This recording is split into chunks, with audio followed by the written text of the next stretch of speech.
안녕하세요, 한상기입니다. 오늘 소개할 차는 쉐보레 까마로 SS입니다. 이미 잘 알려진 것처럼 쉐보레 까마로 SS는 가격 대비 성능이 정말 좋아요. 경쟁자가 없는 것 같아요. 가격 대비 성능에서 최고 속도가 아마 300을 넘고, 그리고 정지에서 100km 가속 시간은 4초대 초반, 그리고 대단히 훌륭한 브레이크 성능을 가졌습니다. 거기다가 편의 장비도 웬만큼 있을 건 다 있어요. 그러니까 이 생각하는 것보다 가격 대비 성능이 훨씬 좋아요. 단순히 가격만으로 만약에 비교를 하자면 골프 R 정도가 되는데, 성능으로 비교하면, 딱 성능만 놓고 비교하면 BMW M3나 포르쉐 911과 비슷합니다. 911 카레라. 그러니까 이 가격 대비 성능에서 경쟁자가 없는 거죠. 참고로 직접적인 경쟁차라고 할 수 있는 머스탱 GT보다도 1000만원이 쌉니다. 까마로의 역사를 잠시 말씀을 드리면, 까마로는 1966년에 데뷔했죠. 시작은 포니카로 했지만 엔진에 따라서는 머슬카로 분류도 되고 합니다. 그러니까 머스탱과 비슷하죠. 까마로는 굉장히 꾸준한 판매, 그러니까 60년대, 70년대는 꽤 인기가 좋았어요. 막 20만 대를 넘을 때도 많았거든요, 연간 판매가. 근데 2000년대 들어와 갖고는 판매가 부진해서 2002년에 4세대를 끝으로 한 5년 정도는 사라졌어요. 그러니까 단종이 됐죠. 그러다가 2007년에 5세대가 등장했고, 지금 보시는 이 6세대가 작년에 데뷔했습니다.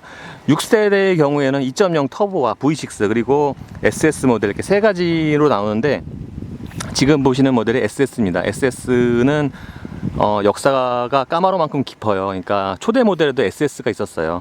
그리고 2017년에 그러니까 SS보다 더 힘센 ZL1 모델도 있습니다. 까마로가 무슨 세단처럼 이렇게 많이 팔리는 모델은 아니잖아요. 근데 그럼에도 불구하고 GM은 까마로 6세대 까마로를 위해서 꽤 많은 부품을 별도로 개발했습니다. 그러니까 기본적인 플랫폼은 캐딜락 ATS의 A 플랫폼을 공유를 하는데, 70%에 달하는 부품을 까마로를 위해서 전적으로 개발을 했다고 합니다. 그러니까 다른 차와 공유를 안 한다고 하죠. 그만큼 이 까마로를 위해서 공을 많이 들였습니다. 이 앞쪽의 전면의 디자인을 보면은 분명히 쉐보레는 쉐보레인데 다른 쉐보레와는 또 완전히 다른 느낌을 줘요. 아주 공격적이고 날카롭고 아주 존재감이 있는 디자인을 보이고 있습니다. 특히 얇은 헤드램프나 앞쪽에 2단 그릴 하단에 그릴이 넓게 퍼져 있는데, 저 부분이 아주 특징적인 것 같아요. 한마디로 말해서 타고 다니면은 사람들이 굉장히 많이 쳐다봅니다. 까마로 SS는 생각보다 차체가 좀 큰 편이에요. 그러니까 직접적인 경쟁 모델이라고 할 수 있는 머스탱과 비교를 해보면은 그러니까 전폭이랑 전장은 좀 짧은데 휠베이스는 더 길고, 그리고 전고는 더 낮아요. 그러니까 보시는 것처럼 이렇게 뭔가 길쭉하면서도 낮은 이렇게 자세가 나옵니다. 콜베처럼 이렇게 전형적인 뭐 롱로드 쇼테크 타입은 아니지만, 옆에서 보면은 아주 뭔가 뒤로 무게중심이 가 있는 듯한 그런 느낌을 받습니다. 뒷모습도 특징적이죠. 일단 저 스포일러를 보시면 저것도 일반 까마로에는 없는 거라고 합니다. 그리고 지금 이 범퍼 쪽에 SS라고 붙어 있는데, 저 SS 배지가 없더라도 머플러나 스포일러만 봐도 그러니까 일반 까마로보다 고성능 버전이라는 것을 알 수 있을 것 같아요. 그러니까 이 까마로 SS는 옆모습은 좀 약간 살짝 좀 밋밋한데, 앞모습과 뒷모습은 상당히 존재감이 있습니다. 타이어는 구디어의 이글 F1 아시메트릭 3입니다. 사이즈는 앞에가 245에 40ZR20, 뒤에가 275에 35ZR20입니다.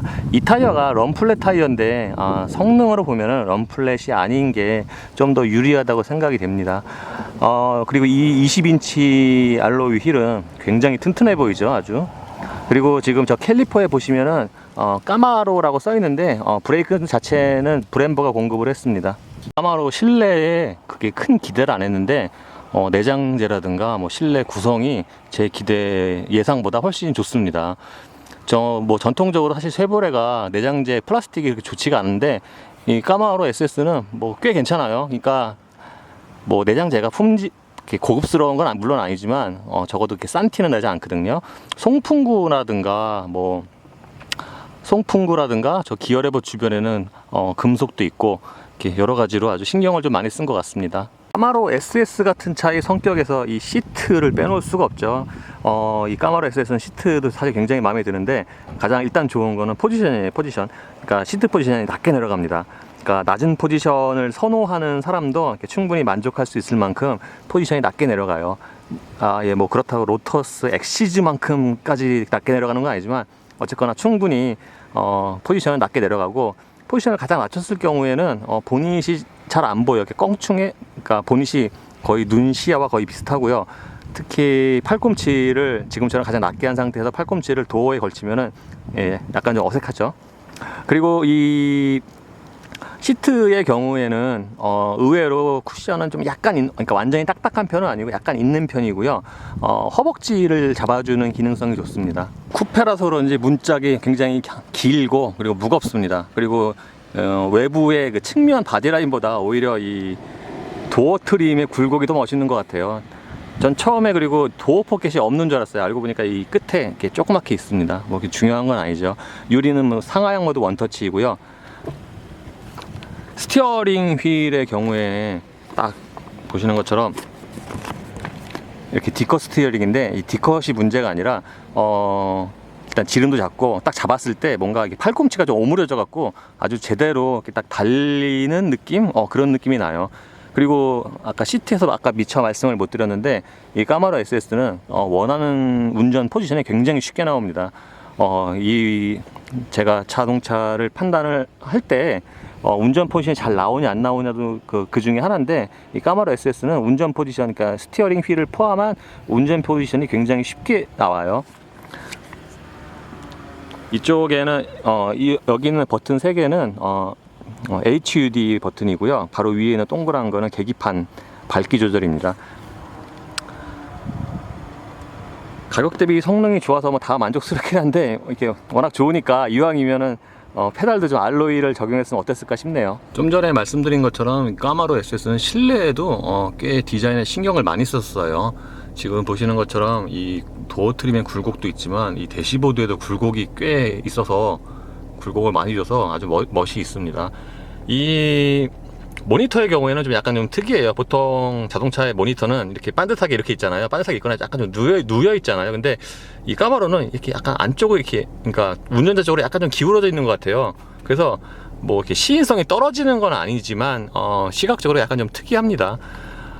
지금 보시는 것처럼 이거는 이제 홈 화면이고요. 여기서 내비게이션, 그러니까 주요 메뉴는 말리부와 동일합니다. 이 설정에 들어가도 꽤 많은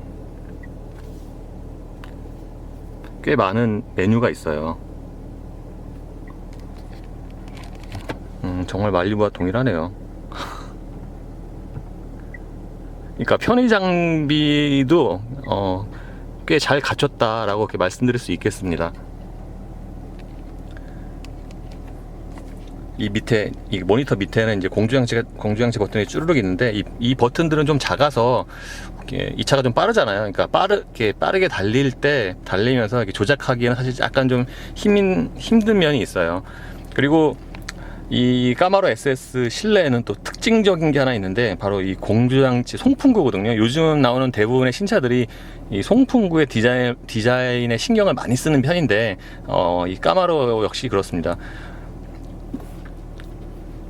이 버튼은 이제 바람세기 버튼이거든요. 바람 조절 버튼인데, 이 모니터와 연동이 되고요. 연동이 되는데, 이 온도 조절은 뭘로 하냐면은 이걸로 해요. 이 버튼, 이걸로. 그러니까 이걸로 제가 지금까지 본 온도 조절 다이얼 중에서 가장 크네요. 그러니까 송풍구 이 테두리가 온도 조절 버튼을 같이 겸하고 있습니다. 좀 특이하죠. 그리고 이걸로는 이 안에 있는 거 완전히 닫아버릴 수가 있고요. 기어 레버는 뭐 단순한 디자인인데 움직일 때 절도감이 상당히 좋습니다. 이 까마로 실내는 지금 대부분 그 버튼이나 기어 레버까지 다 조작감이 좋아요. 기어 레버, 이 기어 8단 변속기는 여기서도 이렇게 조절이 가능하고요. 패들 시프트도 물론 가능하고요. 그리고 이 뒤에 보시면 여기 이제 모드가 있는데, 까마로 SS에는 주행 모드가 있어요. 그러니까 특히 SS 같은 경우에는 트랙 모드가 추가가 됐죠. 이거는 12V입니다. 좀 이렇게 아무 표시도 없는 게 좀 썰렁하네요. 그리고 이 뒤쪽에 컵홀더가 이제 2개가 있는데, 사실 위치 자체가 뭐 좋은 건 아니지만 뭐 중요한 건 아니죠. 그리고 이 컵홀더 안에도 이 컵홀더와 저쪽 이 도어 트림 저기에도 파란, 야간에는 이제 파란색 불이 들어옵니다.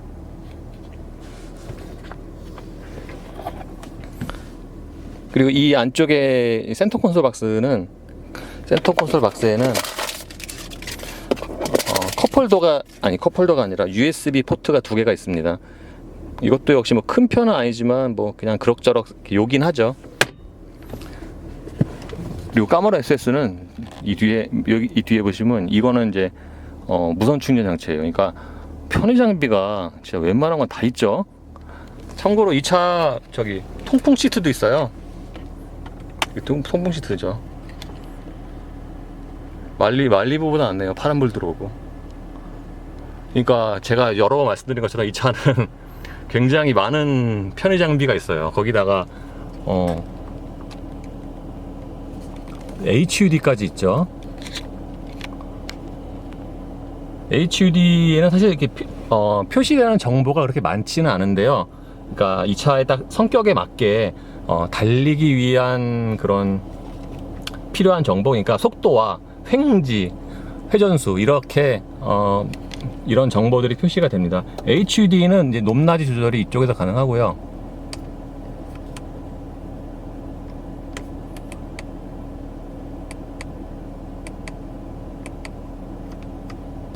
이거는 이제 밝기 조절입니다.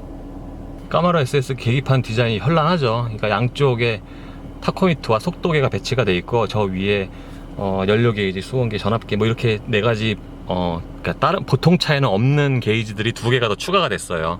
이거 시인성, 사실 이 보이는 이 아날로그 형 게이지가 시인성이 좋은 건 아닌데 뭐 HUD가 있으니까 큰 문제는 아니죠. 이 메뉴에 들어가면은 지금 여기가 지금 정보 메뉴인데 이 메뉴를 보시면 여기에 순간 연비가 있고요. 엔진오일 수명, 타이어 압력,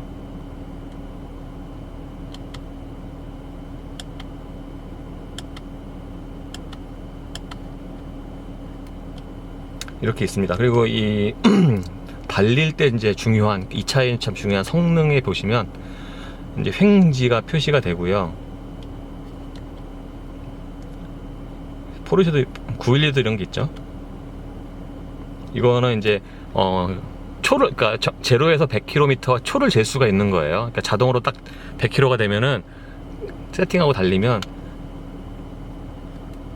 제가 아까 4.4초 기록했습니다. 그리고 제로형만 있는 게 아니라 제로 200도 있고 400m도 있고 0, 200, 100 이것도 있네요. 우와. 그러니까 0에서 200km까지 가속하고 제동거리 초. 미국은 이제 400m가 중요하죠. 이건 랩타이머입니다. 그러니까 트랙에서 주행할 때 랩타임을 잴 수가 있죠. 그리고 이런 차에도 중요한 오일 온도, 유온, 오일 압력, 사실 몰라도 되는 것까지 이렇게 다양한 정보가 표시가 되니까 오너 입장에서는 꽤 만족도가 높을 것 같아요. 이건 이제 오디오 메뉴고요. 설정에 들어가면은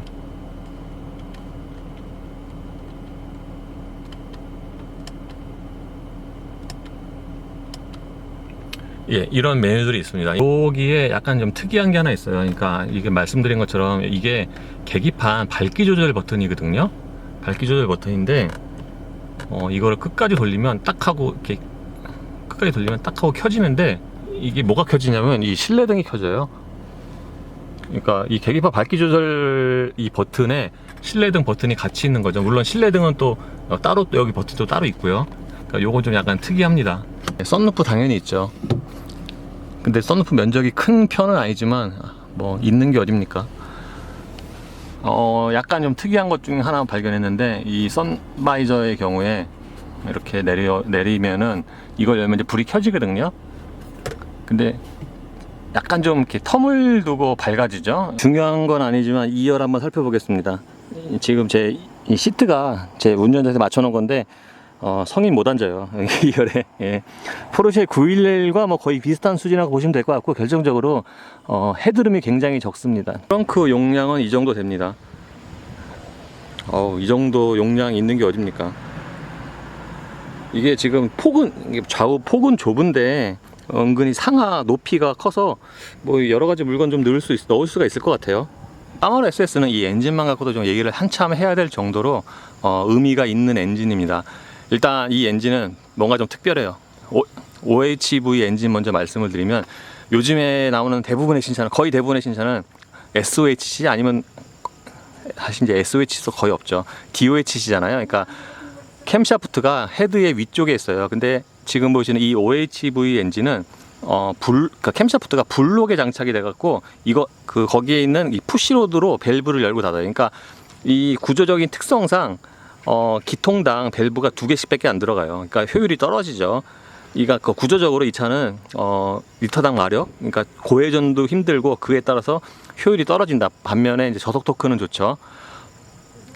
이 엔진은 그래서 요즘에 이 OHV 엔진은 미국에서밖에 안 쓰이고, 미국에서 이제 거의 점점 사라져가고 있는데, 그래도 매니아층이 있고, 특히 지금 보시는 이 까마로나 콜벳 같은 차에는 아마 계속 쓸 거예요. 아마 버리지 않고 계속 쓸 거예요. 그리고 무엇보다도 이 GM이 2013년에 새로운 지금 보시는 이 OHV 스몰 블록이 5세대 스몰 블록이라고 하는데, 아주 지금까지 나온 스몰 블록 역사상 아주 가장 큰 진화를 이뤄냈습니다.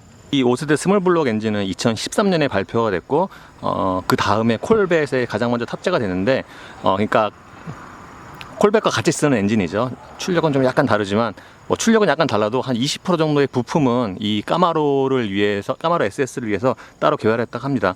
예, 어쨌든 그게 문제가 아니고, 이 차는 제가 이 엔진이 처음 나왔을 때 약간 좀 놀란 게, OHV 엔진인데 직분사 시스템도 적용이 됐고, 그리고 가변 밸브 타이밍도 적용이 됐어요. 그러니까 제가 알기로 그 전까지는 OHV 엔진에 그 직분사와 가변 밸브 타이밍이 적용된 예가 제가 없는 걸로 알거든요. 그래서 GM도 그래서 이 스몰 블록 역사상, OHV 역사상 가장 큰 변화라고 했거든요.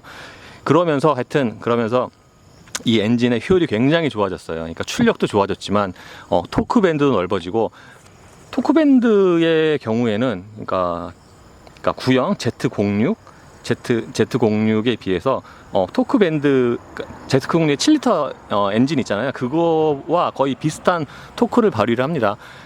참고로 이 차가 최대 토크가 62가 넘어요. 그러니까 리터당 토크가 10이 넘죠. 그러니까 OHV 엔진은 그렇게 리터당 출력이나 토크가 그렇게 높지가 않은데, 이 엔진은 지금 리터당 토크가 10이 넘어요. 그러니까 다른 기존의 OHV 엔진에 비해서 진짜 효율이 아주 획기적으로 높아진 거죠.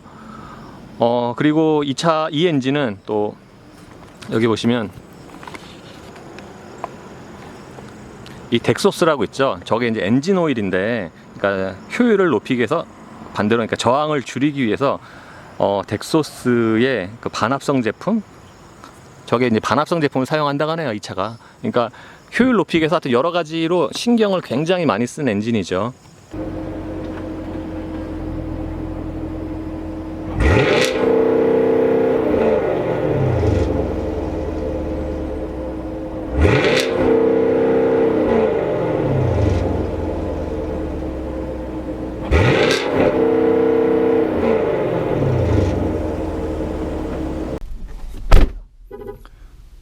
예, 까마로 SS에는 6.2L V8 엔진이 탑재가 됩니다. 최고 출력은 453마력이고 최대 토크는 62.9kgm입니다. 그러니까 단순히 이렇게 출력만으로 비교를 해보면 독일 고성능 버전들과 비슷하죠. 예, 물론 머스탱 5.0 GT도 출력이 비슷하고요. 그러니까 엔진 출력으로만 보면은 이거보다 한참 비싼 차들과 비교를 해야 합니다.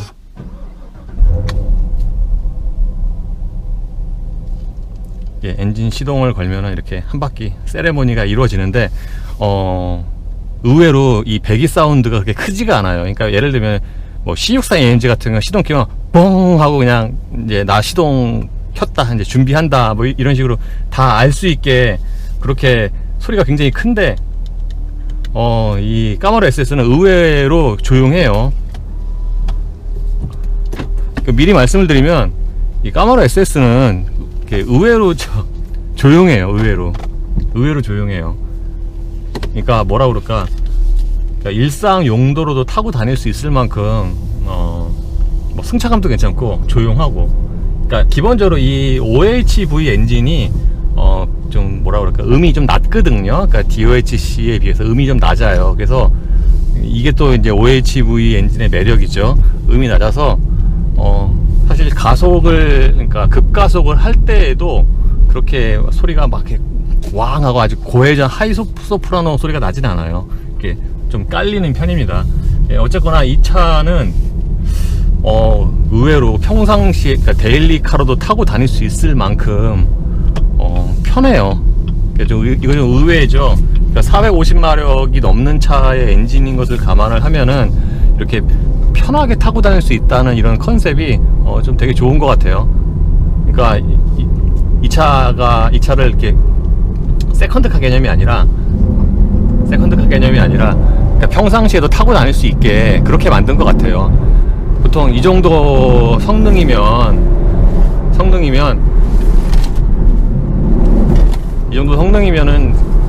뭔가 좀 되게 불편하고 운전하기 불편하고 그럴 것 같은데, 그렇지 않아요. 예, 편합니다.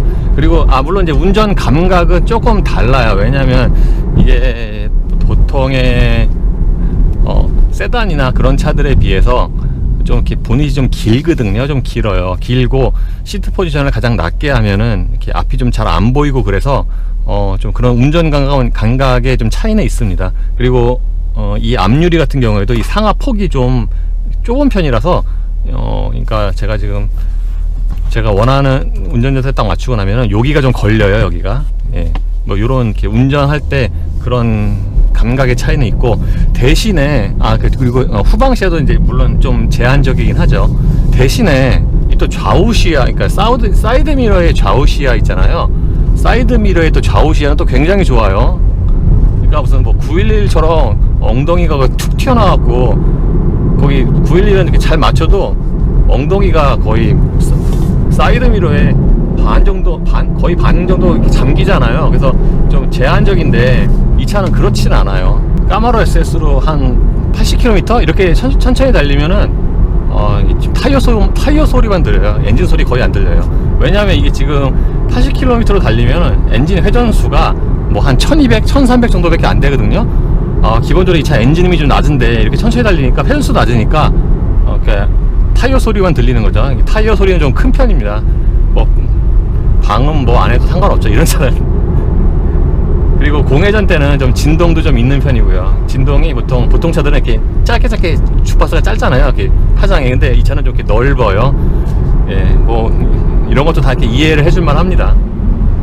그리고 이렇게 좀 천천히 그러니까 저회전에서 이렇게 가속을 하면은 약간 좀 노킹도 약간 일어나는 것 같아요, 지금. 그리고 뭔가 이렇게 약간 좀 털털거리는 좀 그런 느낌도 있어요.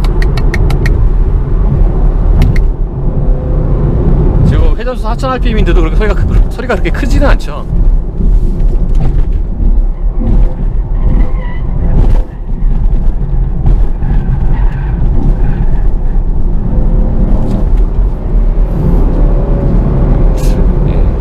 이 차는 여기 있을 게 아니라서 트랙에 가야 될 것 같은데요.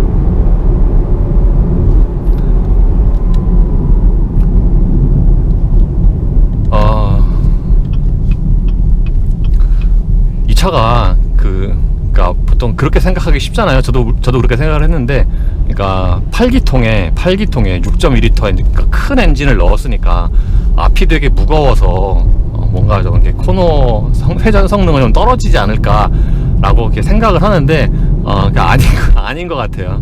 기본적으로 OHV 엔진은 구조가 간단해서 엔진이 가벼워요. 그러니까 자료에 따르면은 이 엔진은 BMW 4.4L V8 트윈 터보보다 한 15kg, 16kg 정도가 가벼워요. 그러니까 엔진, 그러니까 배기량만 크지, 그러니까 엔진 자체의 무게는 좀 가볍다는 얘기죠. 그래서 좀 전처럼 그 내리막을 지날 때, 내리막 코너를 내려올 때 회두성이 되게 날카로워요. 그러니까 이렇게 살짝 돌려, 그러니까 타이어 소리가 좀 나기 시작할 때, 그때 이렇게 조향을 하잖아요. 그럼 그때도 이렇게 그러니까 그립이 아직까지 한참 남았다 라는 그런 느낌이 있어요. 그러니까 그러니까 여기서 이렇게 일반 도로에서 쓰기에는 아주 차고도 남는 그런 성능 같습니다. 그러니까 지금 여기를 한 100km 정도로 돌면은 어제는 괜찮았는데 예, 어제는 괜찮았거든요. 스타트 한번 해보겠습니다. 그러니까 가장 공격적인 트랙으로 바꾸고요. 지금 여기에 제로백 재는 이것도 있죠. 준비되면 SEL 루루라고 하죠. 그러면은 아까 제가 기록했던 4.4초이고요. 이 4.4초가 생각보다 잘 나오는 것 같아요. 왜냐면 이게 지금 딱히 런치 컨트롤도 없고 그냥 아까 일반 스타트로 했거든요. 근데도 4.4초면은 뭐 이 정도면 꽤, 그러니까 제원상 제로백과 뭐 한 0.2, 한 2, 3초 정도 차이가 안 나니까 꽤 정직하게 잘 나온다고 하겠습니다. 그리고 아까 지금 말씀드리다 말았는데 이 차가 진동은 좀 약간 시트로 약간 이렇게 전해지는 진동은 좀 있어요. 이렇게 앞뒤로 좀 이렇게 움직입니다. 근데 이 까마로 SS의 이제 성격상 뭐 그 정도는 충분히 이렇게 감안할 만하죠.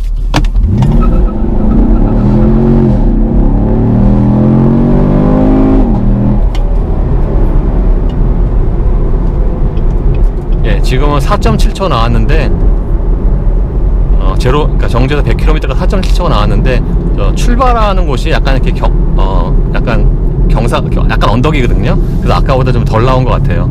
그리고 이 차가 저는 이 차로 이렇게 무슨 트랙, 그러니까 좀 제어가 그나마 좀 덜 들어가는 트랙 모드로 급 출발하면은 뒤가 이렇게 좀 막 더 이렇게 흔들리고 휠 스핀도 더 되게 많이 나고 그럴 줄 알았는데 안 그러네요. 지금처럼 이제 뒤에 그나마 조금이라도 더 무게가 실리는 이제 약간 언덕에서, 그러니까 약간 오르막에서 할 때도, 출발할 때도 이렇게 휠 스핀이 되게 아주 딱 뭐라 그럴까 최소화돼 있어요. 그러니까 저는 막 이렇게 뒤가 막 이렇게 꿈틀꿈틀 대면서 이렇게 나갈 줄 알았거든요. 보통 미국에서 뭐 스네이크 스타트라고 하죠. 그럴 줄 알았는데 안 그러네요. 그러니까 반대로 얘기하면은 뭐 이렇게, 그러니까 다른 말로 하면은 스릴이 좀 없다고도 할 수 있지만 다른 말로 하면은 뭐 그만큼 안전하게 고성능을 즐길 수 있다 라고 말씀드릴 수 있겠습니다.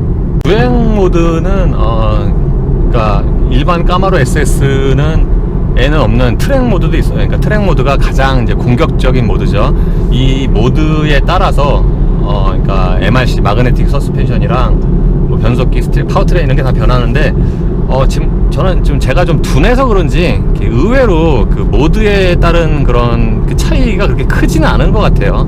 생각보다는 그냥 기본적으로 이 차는 그냥 하체가 좋아요. 그냥 하체가 기본적으로 좋은데 그 차이는 그렇게 크지는 않은 것 같아요. 예를 들면은 제가 이제 지금 정속 주행을 하고 있잖아요. 73km로 정속 주행을 하고 있는데 모드를 스포트로 바꾸면은, 그러니까 다른 차들, 그러니까 보통 독일 차들의 스포츠 모드로 하면 이렇게 정속 주행하다 스포츠 모드로 바꾸면 보통 회전수가 이렇게 붕 하고 뜨잖아요. 근데 안 그래요. 그냥 그대로예요. 지금 트랙으로 바꿔도 마찬가지죠. 대신 이제 스로틀 리스폰스나 그런 건 좀 차이가 납니다. 그리고 까마로 SS는 이 가속할 때 왕 하고, 그러니까 엔진 소리가 참 좋네요. 엔진 소리가. 저는 원래 좀 이렇게 큰 하이톤 소리를 별로 안 좋아해서 그런지 이렇게 낮게 깔리면서도 이렇게 넓게 좀 퍼지는 그런 이 소리가 아주 듣기 좋습니다. 네, 확실히 가속 페달 반응은 좀 차이가 나는군요. 그리고 MRC의 경우에 기존의 까마로의 SS에는 처음 없었어요. 그러니까 MRC는 원래 까마로에서도 그 가장 가장 고성능 버전이 ZL1에만 있었는데 이 차에는 지금 까마로 SS에 지금 처음 들어갔어요. MRC가. 그러니까 이거 5천만 원짜리 차에 그 MRC까지 들어갔으니까 아마 이 급에서 이런 그 액티브 댐핑 시스템이 들어간 거는 아마 이 차가 유일하지 않을까 싶은데요. 이 MRC의 경우에, 그러니까 제가 이 기본적으로 하드웨어적인 하드웨어, 서스펜션이 하드웨어도 좋지만 이 MRC도 뭐라 그럴까, 이게 반응이 되게 좋은 것 같아요. 이게 쫀득쫀득하면서도 지금 약간 어느 정도 부드럽거든요. 이 트랙으로 바꿔도 마찬가지예요. 기본적으로 조금 부드러워요. 그러니까 아주 이렇게 생각하는 것과 단단하진 않다는 얘기죠. 부드러운데 그러면서도 이게 승차감이 유지가 돼요. 이 승차감도 이게 중요하죠. 이렇게 이런 데일리카에 쓰는 게, 그러니까 부담스럽지 않는 그런 정도의 딱딱함이고, 거기다가 이 차가 회전 성능까지 되게 좋거든요.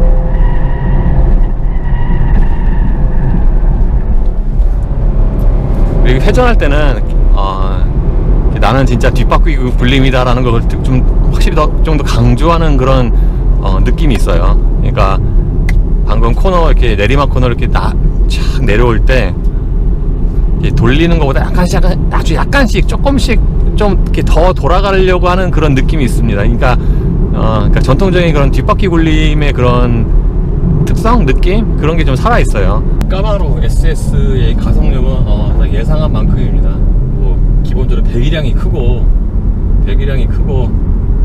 출력도 높고 토크가 높으니까 잘 나가는 건 당연하죠. 잘 나가는 건 당연한데 이제 어느 정도나 잘 나가느냐가 이제 문제죠.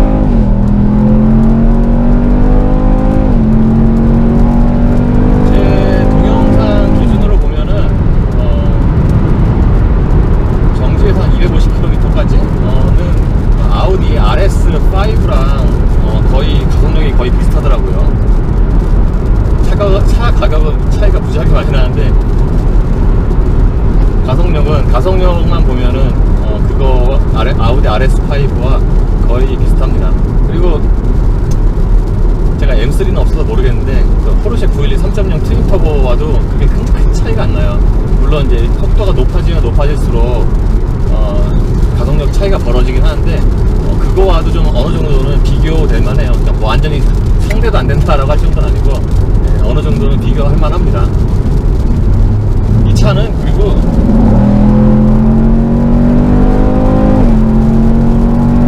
고속에서의 안정성도 굉장히 좋아요.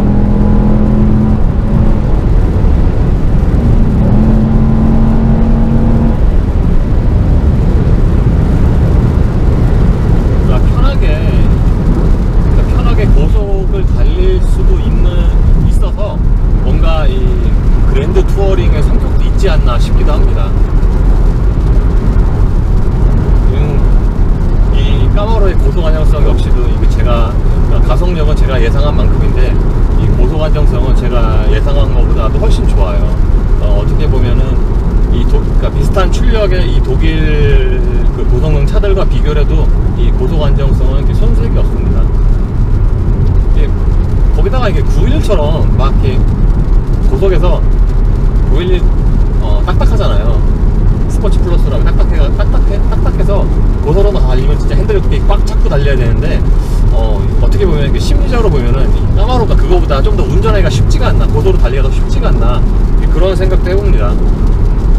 변속기의 경우에는 이 변속기가 되게 부드러워요. 저속에서 직결감도 있으면서도 부드러워갖고, 그러니까 평상 지금처럼 이렇게 천천히 달리면은 이 차가 지금 그냥 일반 뭐 세단과 뭐 큰 차이가 없는 것 같아요. 그 정도로 부드럽고, 그러니까 가다서다가 잦은 시내 구간에서도 그렇게 변속 충격을 제가 못 느껴본 것 같아요. 이 엔진은 성능도 성능인데 소리가 참 좋네요. 그러니까 비슷한 출력의 경쟁 독일 차들과 비교를 했을 때 출력은 비슷하거나 좀 못하다고 해도 이 소리에서 이렇게 확연하게 좀 구분이 되는 그런 좀 매력이 있습니다. 비와서 저희 코너 빨리 못 돌겠네요. 무섭네요. 참고로 이 차가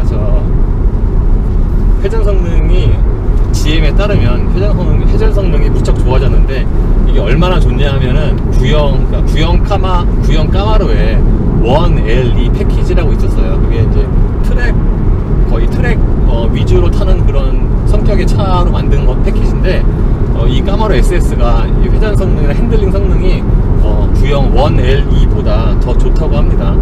예, 그 정도로 이 회전속 근데 이 차는 타이어를 럼플렛 말고 그냥 다른 피렐리, 피제로나 파일럿 슈퍼스포츠 이런 걸로 바꾸면 더 좋을 것 같아요. 저는 이렇게 변속기가 그렇게 반응이 이렇게 되게 빠르다라고는 못 느끼겠어요. 그러니까 뭐 빠른 건 빠른데 진짜 PDK보다 빠른 건지 잘 모르겠어요. 보통 변속기는 이렇게 다운시프트 하면은 내려가는데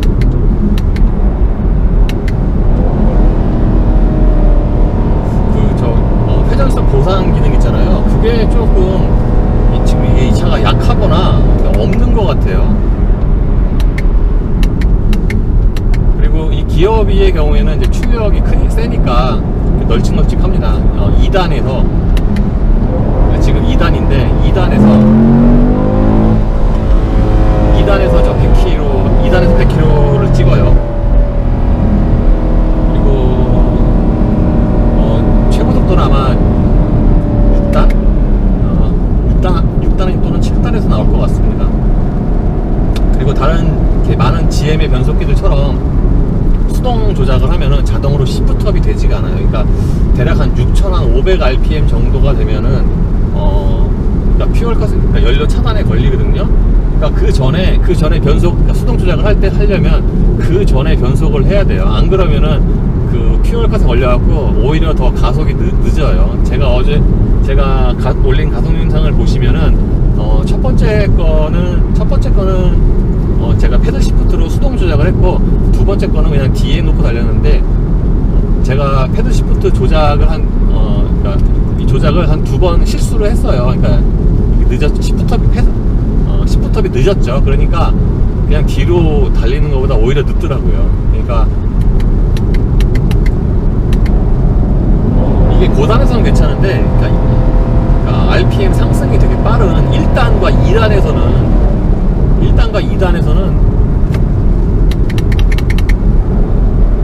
이 정확한 딱 타이밍에 시프트를 하기가 쉽지가 않아요. 왜냐면 저는 이게 최대한 회전수 높이 있어서 사용을 하고 싶은데, 대략 한 6,500 넘어가면 그때 회전수가 확 하고 올라가거든요. 그럼 그래 딱 시프트업을 했는데 그 타이밍을 맞추기가 이게 쉽지가 않습니다.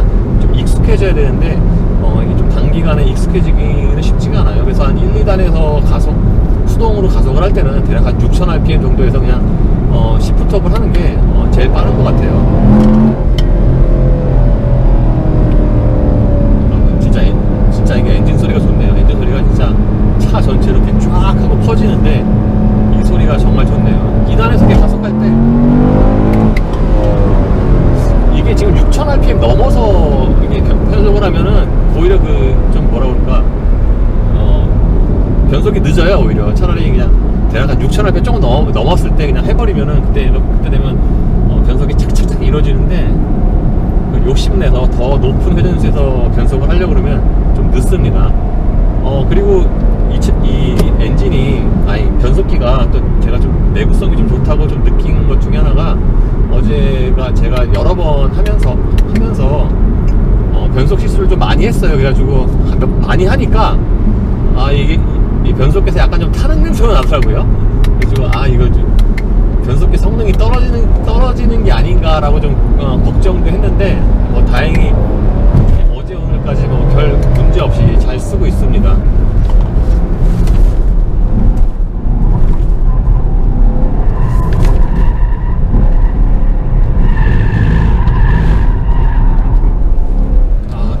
정점에서 저 가속 페달을 더 밟으니까 이게 뭐라 그러죠? 이걸 푸시 언더라고 하나? 저쪽으로 쪽이 쫙 밀리긴 하네요. 근데 뭐 그렇다고 차선을 이렇게 벗어나진 않았어요. 대부분의 신차들이 그렇듯이 가속 페달, 조향을 좀 해주면은 그에 맞춰서 제어를 잘 합니다. 어쨌거나 이 카오라 SS는 파워트레인 성능부터 회전 성능까지 해서 이렇게 흠잡을 구석이 없는 것 같아요. 참, 그리고 또 빼놓을 수 없는 게 브레이크인데, 이 가속이나 회전 성능보다 브레이크 성능이 진짜 끝내줘요. 이 브레이크 성능은 제가 예상했던 성능을 훨씬 상회를 합니다. 말씀드린 것처럼 가속은 911 까레나보다 좀 늦어요. 늦는데 늦고 고속으로 갈수록 점점 차이가 벌어지거든요. 근데 이 브레이크 능력은 이 포르쉐와 911과도 비교할 만해요. 거의 제가 비슷한 속도에서 두 번 연속 급제동을 했을 때 포르쉐와 거의 비슷한 수준의 이 제동력이 나오고, 그 무엇보다도 급제동을 그러니까 속도가 높았을 때 사실 일반적인 운전자들이 브레이크 페달을 아주 강하게 밟기가 쉽지가 않아요. 왜냐하면 차가 불안정하고 그러면 좀 이렇게 겁나서 급브레이크를 못 밟는 경우가 있는데, 까마로 SS 안 그래요. 진짜 있는 힘껏 밟을 수 있을 정도로 차가 안정적입니다.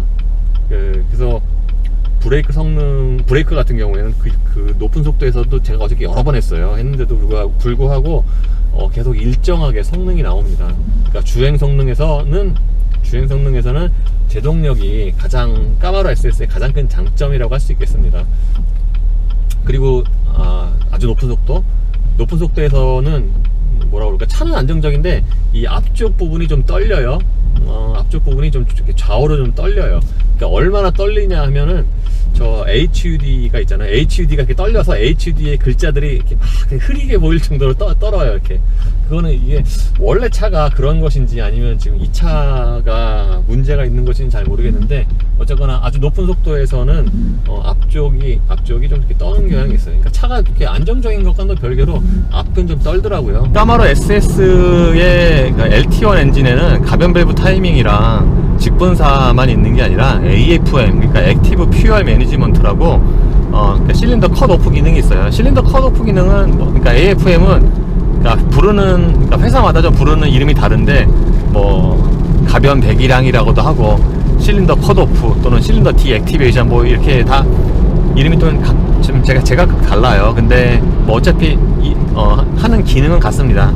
그러니까 한쪽 뱅크 또는 특정 몇 기통을 줄여서 몇 기통의 작동을 멈추거나 연료 분사를 멈춰서 불필요한 연료 소모를 최소화하는 거죠. 왜 그러냐면은 아무리 고출력 차라고 해도 제가 지금처럼 70, 80km 정속 주행을 하면은 필요한 그 출력이나 토크는 되게 조금이거든요. 그러니까 제가 그 X5M550D로 할 때도 100km로 정속 주행하면은 100마력도 필요 안 해요. 70, 80마력밖에 필요 안 하거든요. 지금처럼 정속 주행을 하면은. 그러니까 이럴 때 괜히 이렇게 8기통을 전부 다 연료를 분사하면 진짜 쓸데가 없는 거죠. 그러니까 한쪽 기통을 줄이거나 한쪽 뱅크를 줄이거나 그러니까 실린더 연료 분사를 줄여서 불필요한 연료 소모를 막습니다.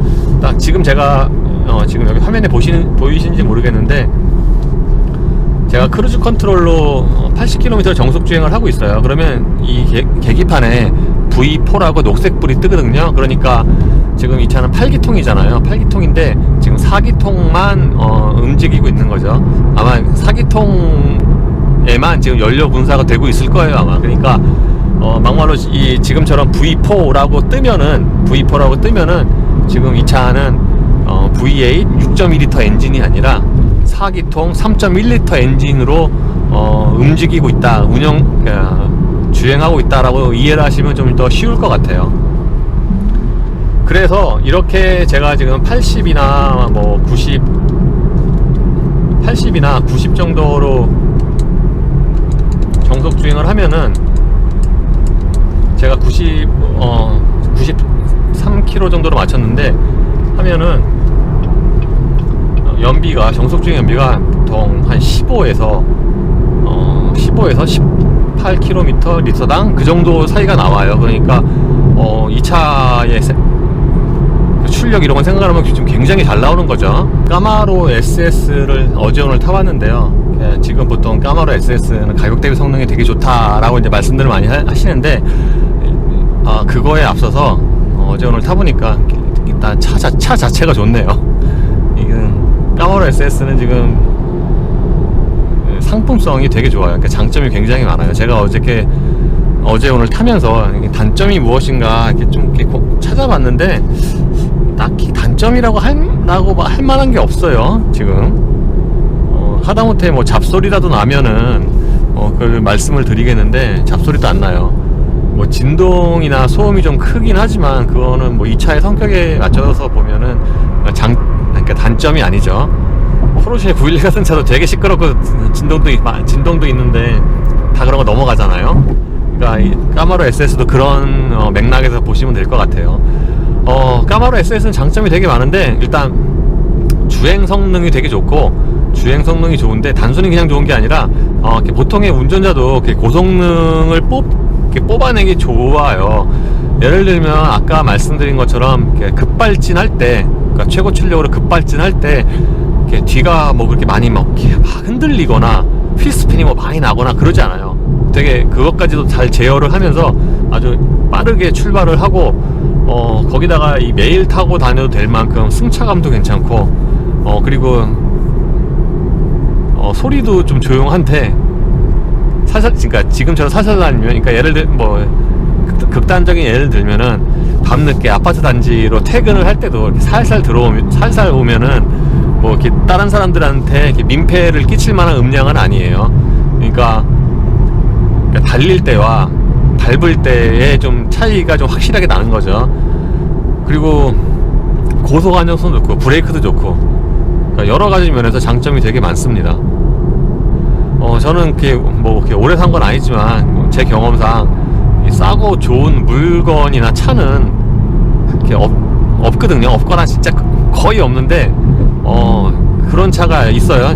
제가 지금 타고 있는 까마로 SS가 그런 차예요. 지금 이 앞서 말씀드린 장점을 다 하고 실내외 편의 장비도 좋고 외관 디자인도 좋고, 그런데 이 모든 게 다 해서 가격이 5,098만 원입니다. 그러니까 이게 지금 엄청나게 싼 거죠.